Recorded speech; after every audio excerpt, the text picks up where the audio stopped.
So, next gagawin natin yung activity number 2. Open natin yung notepad. Then, gawin natin yung mag-create tayo ng module na nag-return ng current date and time. Export my date time calls function. Then,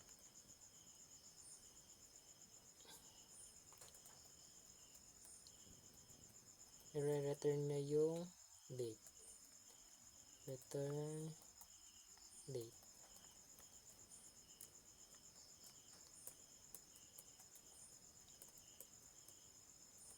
Then, sisave natin siya.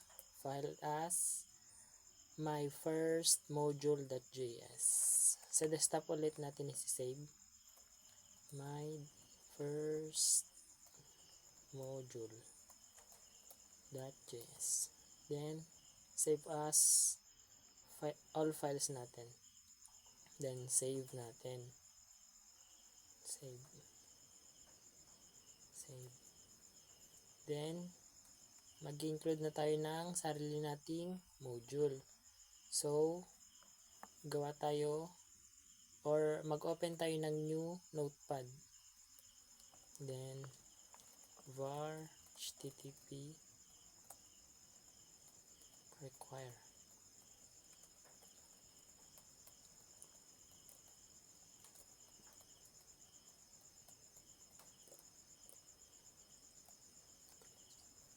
Then, dito, i-require na natin yung ginawa nating module kanina, yung for date and time.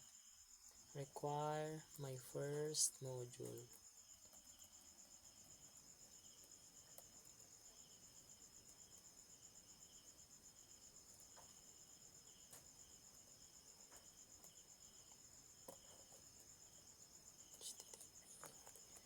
Create server. Yung function na request and response.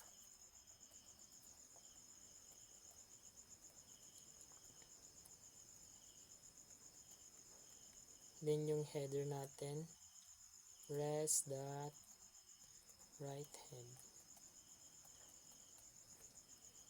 200 status yun.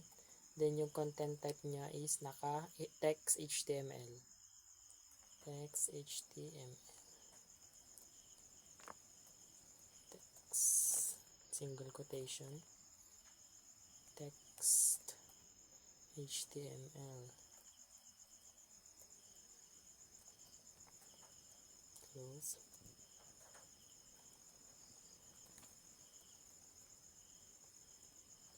Then yung write. The date and time are currently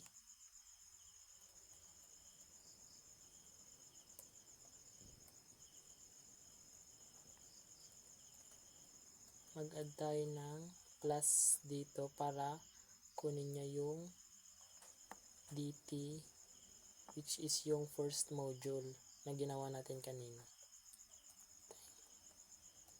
Then close. Res.end.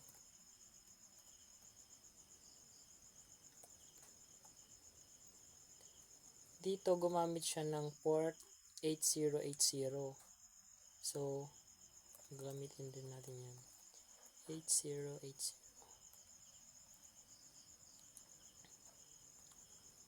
Yan. Then, save natin siya as test_module.js. Save. Desktop ulit.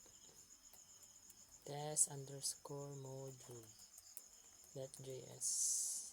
Save as type all files. Then save.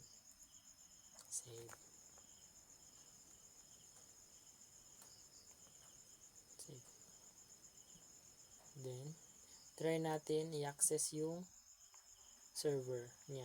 Open lang natin yung Node.js command prompt niya. Then, punta tayo sa directory ni desktop.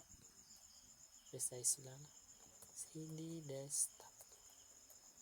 Then, try natin yung node test underscore module.js. Why? Bakit? Module. Key yung nalagay. Ulit. Test underscore module.js. Ayaw pa rin. Bakit? Nangyari ng error. Tignan nyo natin. Tama naman. What? Saan ang error nito? Wait lang.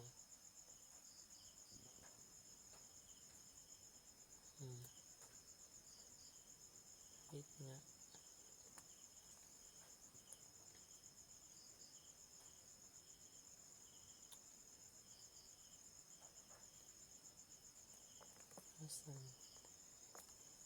Ulit natin. Node test underscore module.js. Ayaw pa rin. Bakit kaya?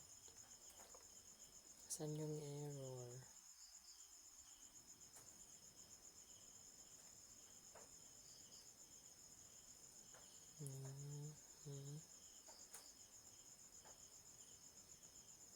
Wait. Tama naman.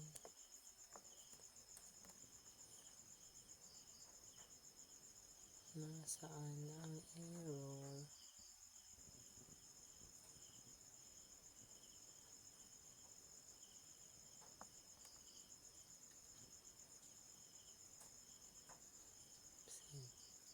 Ayun. Walang forward slash. Try natin ulit. cd clear. Ayaw. Ulit na lang natin. Access natin yung node.js command prompt. Yan. Punta tayo sa directory ni desktop. cd desktop. Then, yung node test underscore module.js. Enter. Bakit walang nagpapakita? Nangyari. Bakit?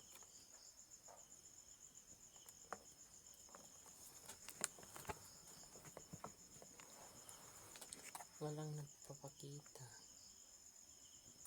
Wait.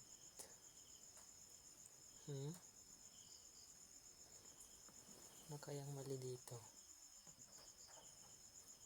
Minimize nga natin dito. Tingnan natin. Compare natin yung file.